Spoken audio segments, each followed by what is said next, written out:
Basics of arc flash. An arc flash occurs when a conductive object bridges the insulation gap between two energized parts or an energized part and the ground. One common example is a worker dropping a tool into a piece of equipment. Tasks are often performed while equipment is energized, such as changing breakers and fuses, pulling new circuits into switchgear, and taking voltage measurements. All of these energized electrical work tasks pose some risk of arc flash, much like the example of dropping a tool into the equipment. However, some arc flash events do occur while the equipment is closed. This may be caused by mechanical failure, the accumulation of dust, or water that breaks down insulation, or connections that have become loose and overheat. However, we are not discussing those situations since employees are generally not involved. We are primarily concerned with arc flashes that occur during energized electrical work, thereby causing injury to workers. 4 types of energy are released during an arc flash accident: heat, light, sound, and pressure. Each of these is an important part of the equation when determining the effects of arc flash. Heat is generated and released by the explosion, causing burns and fires. Ultraviolet light is emitted during an arc flash event, which contributes to burns. UV light is also damaging to the corneas and retinas of our eyes.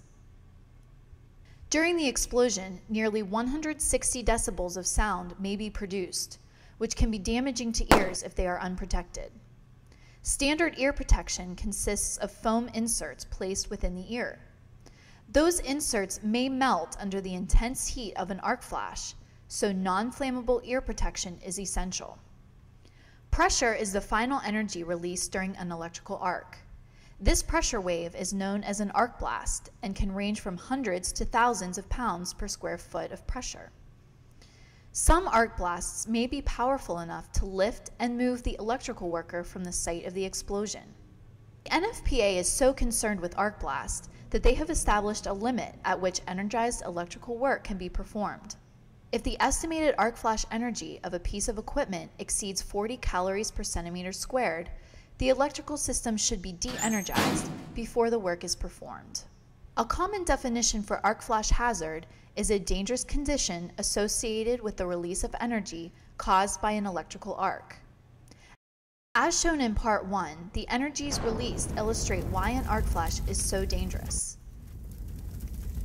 But it is important to fully understand the components that make an arc flash a hazard.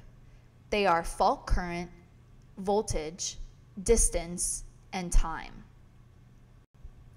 Fault current is the amount of current that the electrical distribution system can deliver instantaneously when an arc flash accident occurs. This is largely determined by the amount of energy the utility can provide and is generally calculated by a professional engineer. Consider the analogy of 2 broken water pipes. If the smaller pipe breaks, a certain amount of water will leak out.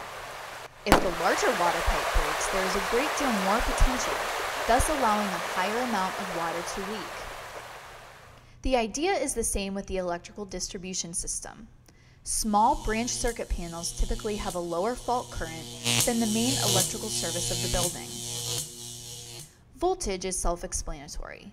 To calculate the potential energy of an arc flash hazard, you must know the voltage of the piece of equipment in question. Distance refers to how far the worker is from the piece of equipment on which work is being performed. In an arc flash hazard assessment, the default distance is set at 18 inches.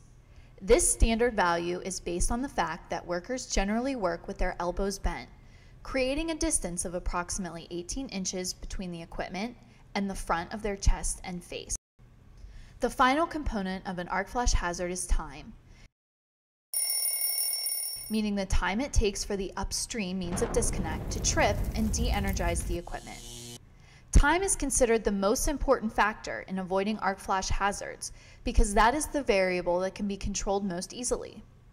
Once the building is built, the fault current is set.